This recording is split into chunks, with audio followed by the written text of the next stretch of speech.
Hello बच्चों, ज्ञानदीप में आपका स्वागत है। आज हम सूरदास के पद का क्वेश्चन आंसर करेंगे। तो चलिए मौखिक पे चलते हैं। क्वेश्चन नंबर 1, बाबा नंद के घर का आंगन कैसा है? आंसर, बाबा नंद के घर का आंगन सोने से बना है जिसमें मणियाँ जड़ी हुई है। क्वेश्चन नंबर 2, श्री कृष्ण अपनी परछाई को क्यों पकड़ रहे हैं? आंसर, अपने साथ दूसरे बच्चे के भ्रम में ही श्री कृष्ण अपनी परछाई को पकड़ रहे हैं। क्वेश्चन नंबर 3, माता यशोदा कृष्ण के किस रूप पर मोहित है? आंसर, माता यशोदा कृष्ण के बाल लीला, बचपन के खेल और उनके सुंदरता के रूप पर मोहित है। क्वेश्चन नंबर 4, इन अर्थों की पंक्तियाँ पदों से चुनकर उच्च स्वर में पढ़िए।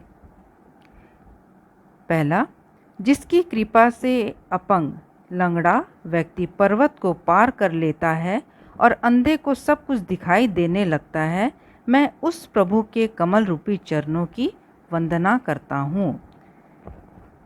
इसका उत्तर है, जाकी कृपा पंगु गिरी लंघे, अंधे कौ सब कछु दर्शाई, बहिरो सुने गूंग पुनि बोले, रंग चले सिर छत्र धराई, सूरदास स्वामी करुणामयी, बार बार बंदोत ही पाई। इसका क्वेश्चन नंबर 2 है, कभी तो बाल कृष्ण अपनी ही छाया को देखकर उसे हाथ से पकड़ना चाहते हैं और कभी उसे बार बार देखकर किलकारी मारते हैं। इससे उनके 2 छोटे छोटे दांत बहुत सुंदर लगते हैं। इसका आंसर है, कबहू निरखी हरि अपू छां, कौन कर सौन पकड़न चाहत, किलकी हंसत साजती तवे, दतियाँ पुनी पुनी तिही अवगाहत। अब लिखित में चलते हैं। कवि ने प्रभु के प्रताप का वर्णन क्या कहकर किया है? आंसर, कवि ने प्रभु के प्रताप का वर्णन करते हुए कहा है कि उनकी कृपा से असंभव कार्य भी संभव हो जाते हैं। गूंगा बोलने लगता है, अंधा देखने लगता है, बहरा सुनने लगता है और लंगड़ा दौड़ने लगता है। क्वेश्चन नंबर 2, सूरदास ने प्रभु को करुणामय क्यों कहा है? आंसर, सूरदास ने प्रभु को करुणामय कहा है क्योंकि उसकी कृपा से अंधे देखने लगते हैं, गूंगे बोलने लगते हैं, बहरे सुनने लगते हैं और लंगड़े दौड़ने लगते हैं। क्वेश्चन नंबर 3, दूसरे पद में वर्णित श्री कृष्ण की बाल छवि अपने शब्दों में लिखिए। आंसर, नंद बाबा का आंगन जो मणियों से जड़ा हुआ है, श्री कृष्ण उसमें घुटनों के बल दौड़ रहे हैं। जब वे मणियों में अपनी परछाई देखते हैं तो उसे दूसरा बालक समझ उसे पकड़ने की कोशिश करते हैं। जब कृष्ण किलकारी मारकर हंसते हैं तो उनके 2 दांत बड़े सुंदर लगते हैं। कृष्ण अपने इस रूप में बहुत ही सुंदर लगते हैं। क्वेश्चन नंबर 4, कवि ने माता यशोदा के वात्सल्य का किस प्रकार वर्णन किया है?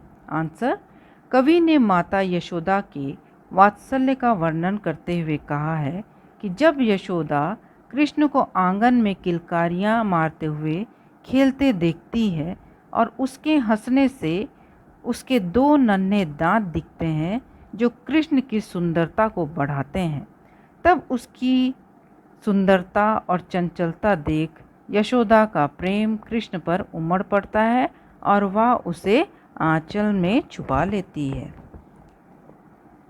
क्वेश्चन नंबर 5, अर्थ लिखिए।